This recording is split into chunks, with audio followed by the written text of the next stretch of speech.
The gift of the Magi, O Henry. $1.87. That was all. And 60 cents of it was in pennies. Pennies saved 1 and 2 at a time by bulldozing the grocer and the vegetable man and the butcher until one's cheeks burned with the silent imputation of parsimony that such close dealing implied. 3 times Della counted it. $1.87. And the next day would be Christmas. There was clearly nothing to do but flop down on the shabby little couch and howl. So Della did it. Which instigates the moral reflection that life is made up of sobs, sniffles, and smiles, with sniffles predominating. While the mistress of the home is gradually subsiding from the first stage to the second, take a look at the home. A furnished flat at $8 per week. It did not exactly beggar description, but it certainly had that word on the lookout for the mendicancy squad. In the vestibule below was a letter box into which no letter would go, and an electric button from which no mortal finger could coax a ring. Also appertaining thereunto was a card bearing the name Mr. James Dillingham Young. The Dillingham had been flung to the breeze during a former period of prosperity when its possessor was being paid $30 per week. Now, when the income was shrunk to $20, though, they were thinking seriously of contracting to a modest and unassuming D. But whenever Mr. James Dillingham Young came home and reached his flat above, he was called Jim and greatly hugged by Mrs. James Dillingham Young, already introduced to you as Della. Which is all very good. Della finished her cry and attended to her cheeks with the powder rag. She stood by the window and looked out dully at a grey cat walking a grey fence in a grey backyard. Tomorrow would be Christmas Day, and she had only $1.87 with which to buy Jim a present. She had been saving every penny she could for months, with this result.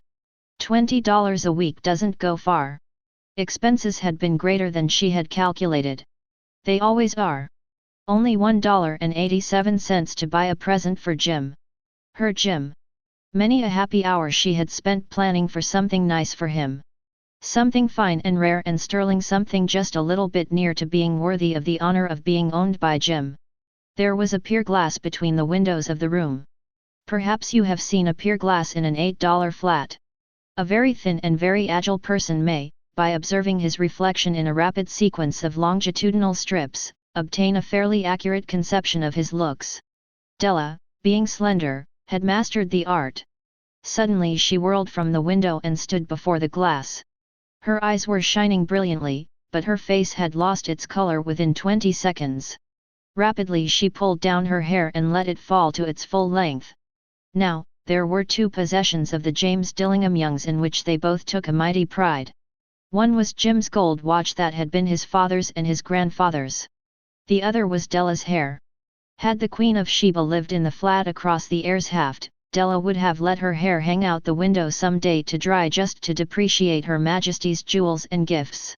Had King Solomon been the janitor, with all his treasures piled up in the basement, Jim would have pulled out his watch every time he passed, just to see him pluck at his beard from envy. So now Della's beautiful hair fell about her, rippling and shining like a cascade of brown waters. It reached below her knee and made itself almost a garment for her. And then she did it up again nervously and quickly. Once she faltered for a minute and stood still while a tear or two splashed on the worn red carpet. On went her old brown jacket, on went her old brown hat. With a whirl of skirts and with the brilliant sparkle still in her eyes, she fluttered out the door and down the stairs to the street. Where she stopped the sign read, M.N.E. Sofrony. Hair goods of all kinds. One flight up Della ran, and collected herself, panting.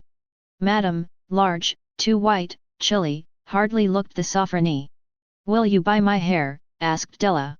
I buy hair, said Madam. Take your hat off and let's have a sight at the looks of it. Down rippled the brown cascade. $20, said Madam, lifting the mass with a practiced hand. Give it to me quick, said Della. Oh, and the next 2 hours tripped by on rosy wings. Forget the hashed metaphor. She was ransacking the stores for Jim's present. She found it at last. It surely had been made for Jim and no one else. There was no other like it in any of the stores, and she had turned all of them inside out. It was a platinum fob chain, simple and chaste in design, properly proclaiming its value by substance alone and not by meretricious ornamentation as all good things should do. It was even worthy of the watch. As soon as she saw it she knew that it must be Jim's. It was like him. Quietness and value, the description applied to both. $21 they took from her for it, and she hurried home with the 87 cents. With that chain on his watch, Jim might be properly anxious about the time in any company. Grand as the watch was, he sometimes looked at it on the sly on account of the old leather strap that he used in place of a chain. When Della reached home her intoxication gave way a little to prudence and reason. She got out her curling irons and lighted the gas and went to work repairing the ravages made by generosity added to love. Which is always a tremendous task, dear friends, a mammoth task. Within 40 minutes her head was covered with tiny, close-lying curls that made her look wonderfully like a truant schoolboy. She looked at her reflection in the mirror long, carefully, and critically. If Jim doesn't kill me, she said to herself, before he takes a second look at me, he'll say I look like a Coney Island chorus girl. But what could I do? Oh! What could I do with $1.87? At 7 o'clock the coffee was made and the frying pan was on the back of the stove hot and ready to cook the chops. Jim was never late. Della doubled the fob chain in her hand and sat on the corner of the table near the door that he always entered. Then she heard his step on the stairway down on the first flight, and she turned white for just a moment. She had a habit for saying little silent prayer about the simplest everyday things, and now she whispered, "Please God, make him think I am still pretty." The door opened and Jim stepped in and closed it. He looked thin and very serious. Poor fellow, he was only 22 and to be burdened with a family. He needed a new overcoat and he was without gloves. Jim stopped inside the door, as immovable as a setter at the scent of quail. His eyes were fixed upon Della, and there was an expression in them that she could not read, and it terrified her. It was not anger, nor surprise, nor disapproval, nor horror, nor any of the sentiments that she had been prepared for. He simply stared at her fixedly with that peculiar expression on his face. Della wriggled off the table and went for him. "Jim, darling," she cried, "don't look at me that way. I had my hair cut off and sold because I couldn't have lived through Christmas without giving you a present. It'll grow out again, you won't mind, will you? I just had to do it. My hair grows awfully fast. Say Merry Christmas, Jim, and let's be happy. You don't know what a beautiful, nice gift I've got for you." "You've cut off your hair?" asked Jim, laboriously, as if he had not arrived at that patent fact yet even after the hardest mental labor. "Cut it off and sold it," said Della. "Don't you like me just as well, anyhow? I'm me without my hair, ain't I?" Jim looked about the room curiously. "You say your hair is gone," he said, with an air almost of idiocy. "You needn't look for it," said Della. "It's sold, I tell you, sold and gone, too. It's Christmas Eve, boy. Be good to me, for it went for you. Maybe the hairs of my head were numbered," she went on with sudden serious sweetness, "but nobody could ever count my love for you. Shall I put the chops on, Jim?" Out of his trance Jim seemed quickly to wake. He enfolded his Della. "For 10 seconds let us regard with discreet scrutiny some inconsequential object in the other direction. $8 a week or $1 million a year, what is the difference? A mathematician or a wit would give you the wrong answer. The Magi brought valuable gifts, but that was not among them. This dark assertion will be illuminated later on." Jim drew a package from his overcoat pocket and threw it upon the table. "Don't make any mistake, Dell," he said, "about me. I don't think there's anything in the way of a haircut or a shave or a shampoo that could make me like my girl any less. But if you'll unwrap that package you may see why you had me going a while at first." White fingers and nimble tore at the string and paper. And then an ecstatic scream of joy, and then, alas! A quick feminine change to hysterical tears and wails, necessitating the immediate employment of all the comforting powers of the lord of the flat. For there lay the combs, the set of combs, side and back, that Della had worshipped long in a Broadway window. Beautiful combs, pure tortoise shell, with jeweled rims just the shade to wear in the beautiful vanished hair. They were expensive combs, she knew, and her heart had simply craved and yearned over them without the least hope of possession.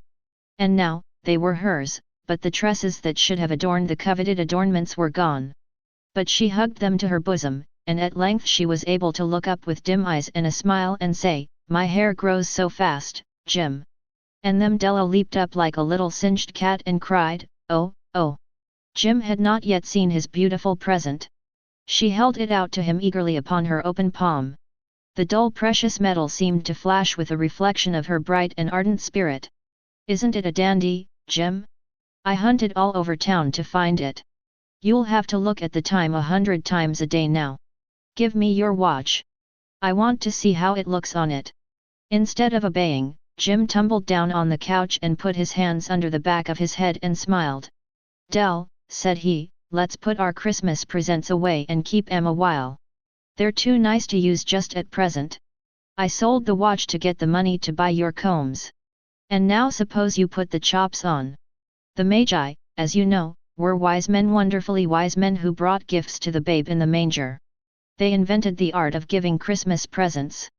Being wise, their gifts were no doubt wise ones, possibly bearing the privilege of exchange in case of duplication. And here I have lamely related to you the uneventful chronicle of two foolish children in a flat who most unwisely sacrificed for each other the greatest treasures of their house. But in a last word to the wise of these days, let it be said that of all who give gifts these two were the wisest. O all who give and receive gifts, such as they are wisest. Everywhere they are wisest. They are the Magi.